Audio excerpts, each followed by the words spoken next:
बेहतरीन ड्रामा से लवलीज की इस एपिसोड में आप देखेंगे कि मरियम थक हार के समझा समझा कर कि देखो तुम जो कुछ करने की कोशिश कर रही हो नाबिया, ये तुम्हारे हत्थी कुछ नहीं चढ़ाएगा सिवाय निदामत के, और कुछ भी नहीं आएगा। सोचो जब बड़े बाबा को इस बात का पता चलेगा तो फिर वो क्या सोचेंगे और तुम्हारा क्या चीज़ रह जाएगी तुम्हारी, यानी कि तुम्हारी इज्जत नफ्स तो ख़त्म होनी ही होनी है। उनके बाद उनकी सारी बची कुची इज्जत भी खाक में मिल जाएगी, जिसको सुनकर वो कहती है कि तुम कौन होती हो मेरी इज्जत की परवाह करने वाली, तुम्हें इन सब बातों से कोई लेना देना नहीं है। अगर तुम ऐसा सोच रही हो ना तो अपने दिमाग से ये ख्याल निकाल दो, क्योंकि अब मैं तुम्हारी एक नहीं सुनूंगी। मैंने जो करना था सो कर लिया है, तुम्हारी किसी बातों का मुझ पे कोई असर नहीं होने वाला। आखिर तुम क्या चाहती हो, क्यों हाथ धो के पीछे पड़ चुकी हो, ये सब बातें तुम्हारे लिए महज सिर्फ बातें हैं। आप देखेंगे कि नाबिया कहती है कि अब मैं ऐसा जंतर मंतर करने वाली हूँ कि सब कुछ ठीक हो जाएगा। मतलब यह है कि शब इसके दिल से हमेशा हमेशा के लिए निमरा चली जाएगी, और वो इस बात के लिए मजबूर करेगा जाकर अपनी माँ को कि चाहे जो मर्जी हो जाए अब उसको अपनी मर्जी करनी है और कुछ भी नहीं करना है। यानी कि मतलब है कि उसको उसकी माँ के आगे लाके खड़ा करना चाहता है और बताना चाहती है कि बस चाहे जो भी हो आज के बाद सिर्फ अनाबिया की सुनी जाएगी और अनाबिया ही होगी जिसकी इस घर में हुकूमत चलने वाली है। मेरल काफ़ी ज़्यादा परेशान, काफ़ी गुस्से में आ चुकी है अनाबिया, और कहती है कि देखो शाविज, अब तुम्हें कोई ना कोई डिसीजन लेना ही होगा। ये सारी बातें तुम्हारे लिए तो फजूल हो सकती हैं लेकिन मेरे लिए नहीं, इसलिए बेहतर यही है कि कोई ना कोई फैसला करके हमें अब आगे पहुंचना है, वरना मामला काफ़ी ख़राब हो जाएंगे। ऐसा ना हो कि मैं खुद भी पीछे हट जाऊं। तो बेहतर यही है कि कुछ ना कुछ सोच लो, अभी भी इन सब बातों का वक्त है। दिखावा है और कुछ भी नहीं। जो निम्रा है वो ये कभी भी नहीं हो सकती, और ये बात तुम्हें अच्छे तरीके से अब समझ आनी चाहिए। निम्रा को समझ नहीं आ पा रही कि हालात आहिस्ता आहिस्ता इतने ख़राब होते जा रहे हैं कि हर चीज़ तबाह होती जा रही है। निम्रा कहती है कि आखिर ये मामला क्या हो रहा है, मुझे तो खुद कुछ समझ नहीं आ रही। लेकिन वो अपनी माँ से साफ साफ कह देती है कि अब उन लोगों के चुंगल से हमें बिल्कुल साइड पे आना है। मुझे किसी से कोई गर्ज कोई लेना देना नहीं है, क्योंकि वो लोग इस काबिल नहीं है कि उन लोगों पे यकीन किया जाए। उसकी माँ उसको कहती है कि शवेस के किए की सज़ा आखिर मैं सुल्तानों को कैसे दे सकती हूँ, उसने ऐसा कुछ भी नहीं किया है। मेरी दोस्त वाकई में सच कह रही है, वो भी इन सब बातों से लाइल्म थी, और देखो ये सब कुछ ही हो रहा है। इसलिए तुम भी परेशान मत हो, और तुम्हें भी परेशान होने की या घबराने की कोई ज़रूरत नहीं है।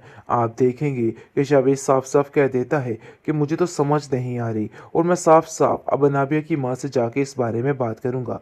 मुझे यकीन है कि वो ज़रूर समझ जाएगी। जिस पर अनाबिया खौफज़दा हो जाती है और कहती है कि नहीं, अभी ऐसा कुछ नहीं हो सकता। आपको अपनी माँ को बुलाना चाहिए और हमारे घर आके साफ साफ तरीके से सुलझे तरीके से हर काम को करे, क्योंकि ऐसे मेरी माँ भी कभी भी इस चीज़ के लिए राज़ी नहीं होगी। जिसको सुनकर वो कहता है कि बात तो तुम्हारी ठीक है, लेकिन इन सब चीज़ों के लिए थोड़ा वक्त दरकार होगा। लेकिन यहाँ पर जो स्टोरी चली हुई है वो तो कुछ और ही बता रही है। मतलब कि अवैस के साथ जो भी नया सिस्टम शुरू हुआ है, ये सोच सोच कर वो काफ़ी परेशान है कि आखिर इस मामले को मैं कैसे ख़त्म करूं। इस मामले को बहाना बनाएगी वो मरीम का, और मरीम का बहाना बनाकर खुद सफाई के साथ इस सारी चक्रों से निकल जाएगी, क्योंकि वो चाहती ही नहीं कि कुछ और हो। इसलिए वो ये चाल खेल के मरीम को भी गलत साबित करार दे के और फिर दोबारा निकलने की कोशिश करेगी। लेकिन फिर दोबारा से आप देखेंगे कि वैस के दिल में शदीद किस्म की नफरत बढ़ चुकी है, और वो बार बार उसे जलील करके मरीम को उस घर से निकालने की कोशिश कर रहे। अनाबिया किसी भी तरह से मरियम को चैन सुकून नहीं लेने देती है। आए दिन कोई ना कोई ऐसा वेला मचा देती है कि हर चीज़ तबाह हो जाती है। भाई उसकी नज़र में मरियम ही गुनहगार नहीं, बल्कि अब तो निमरा के पीछे हाथ धो के पड़ गई है। शावीज़ का दिमाग इतने बुरे तरीके से उसने ख़राब कर दिया कि पता नहीं क्या क्या खेल रचाने वाली है ये निमरा। पता नहीं ये क्या कर रही है, आखिर ये सब कुछ क्यों ऐसा कर रही है। मुझे तो यकीन नहीं आ रही कि आखिर ये लड़की मेरे पीछे हाथ धो के क्यों पड़ गई है। जिस पर शवेज़ का दिमाग और बुरे तरीके से ख़राब हो जाता है, और वो कहता है कि तुम फिक्र मत करो, मैं निम्रा को खुद पूछ लूँगा। क्योंकि मुझे अब समझ आ चुकी है कि ये लड़की जानबूझ के कर रही है, जो कुछ भी करने की कोशिश कर रही है। लेकिन जी दूसरी तरफ मरियम काफ़ी उदास, काफ़ी परेशान है। जानबूझकर घसीट-घसीट कर उसको अवैस के घर ले जाती है। वहाँ पर जाकर उसकी तस्लील करवाकर बड़े कहके मार के खुश होती है और कहती है कि यही तुम्हारी औकात थी और देखो तुम्हारे साथ ये सब कुछ ही हो रहा है, क्योंकि ये सब कुछ करने वाली अनाबिया ही है। अनाबिया की वजह से ही घर का माहौल काफ़ी ज़्यादा ख़राब हो चुका है और अवैस बातों-बातों में इस कदर ज़लील करता है मरियम को कि मरियम खून के आंसू रोने लग जाती है। आप देखेंगे कि नाबिया ढोंग रचा रही है शावेज़ के सामने कि सब कुछ करने वाली निम्रा है और निम्रा ने मुझे धमकी दी है कि वो देखना अब क्या करती है और क्या नहीं करती। लेकिन इस चेहरे के पीछे एक ऐसा खतरनाक और भयानक चेहरा, एक भेड़िया छुपा हुआ है कि किसी को नज़र ही नहीं आ रहा है। लेकिन शावेज़ भी इन सब बातों को नहीं समझ पा रहा। शवेज़ की माँ शवेज़ को लेके काफ़ी परेशान है और कहती है कि बेटा देखो अभी भी उस चुंगल से बाहर आ जाओ।